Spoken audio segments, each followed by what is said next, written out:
today we are heading to a house in Cleveland Heights on Middlehurst. So I want to bring you guys along. We'll take a look at the house, and then we'll cruise around the neighborhood a little bit and show you other homes and just kind of what there is to do around the area. Let's go check it out. So Middlehurst sits in a little pocket of Cleveland Heights that is south of Mayfield Road, in between Mayfield and Euclid Heights Boulevard.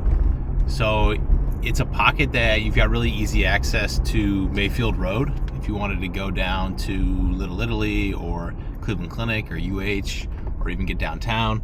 And then you're also really close to Coventry. So there's Coventry Peace Park, the playground, and then on Coventry Road there's all sorts of restaurants and shops and all those type of things. And so it's a cool little pocket, and the house that we're going to see has been on the market about 17 days. It's listed for $280,000, and it's a fixer-upper. So it needs a bunch of cosmetic rehabbing, which you can obviously see from the photos.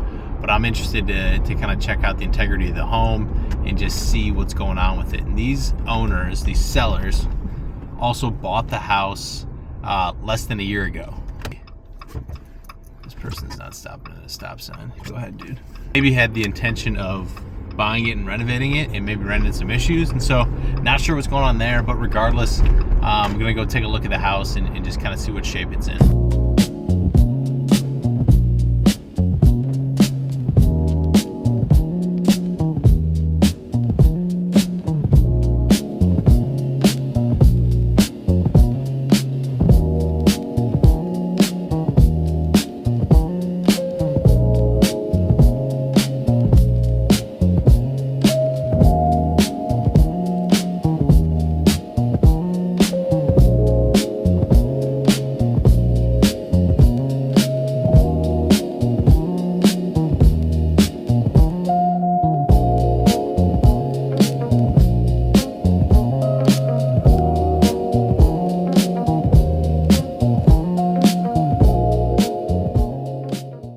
As we get out at Middlehurst here, Middlehurst is also one of the few streets in Cleveland Heights that is still brick, cobblestone style.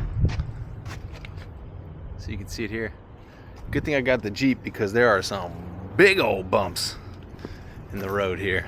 Your car can get stuck on one of these. So I guess the good news is nobody's really speeding down these roads. So you see here, I'm in the middle of the road. This one right here is huge. But it adds to the character and the charm of the street.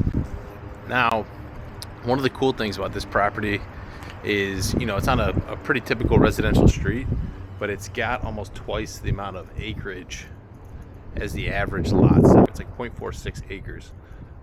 So as I go in the back here, I mean, you can see you got a huge, deep backyard, which is cool.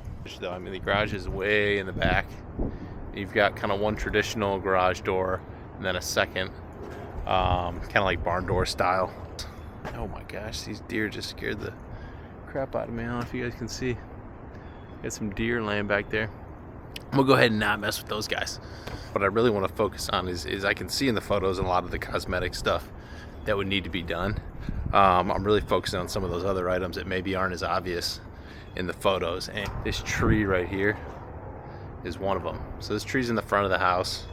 It's pretty close to the house itself, the foundation, and I bet its roots are extending pretty close into the foundation and possibly into some of the sewer lines. And so on a lot of these older homes in the Heights, you want to just make note of any trees that are around, because not only can they mess up foundations and sewer lines, but they can cut down on the life of your roof.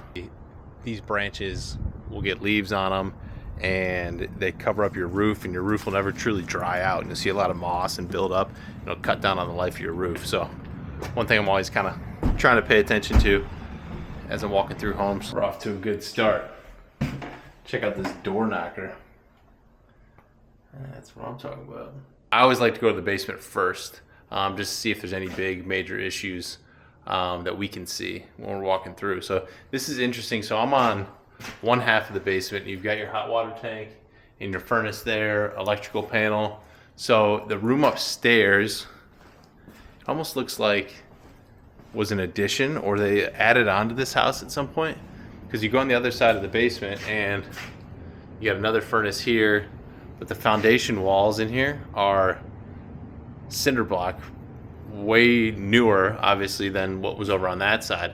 You can see like the floor joists, everything is a lot newer than that side of the basement. So it tells me that was probably the original house, and then they built this on.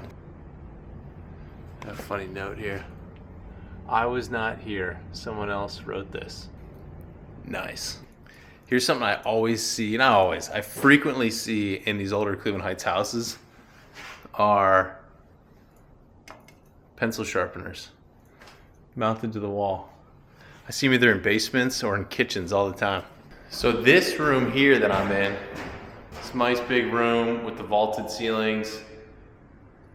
It's gonna be a great office here in the back. This, underneath this, is that newer section of the basement that had the newer foundation. So like I said, my hunch is this was put on and built. All right, I'm just coming down from the third floor. Third floor access is in one of the bedrooms down here. But so overall, there's some things I like about the house. What I like is the property.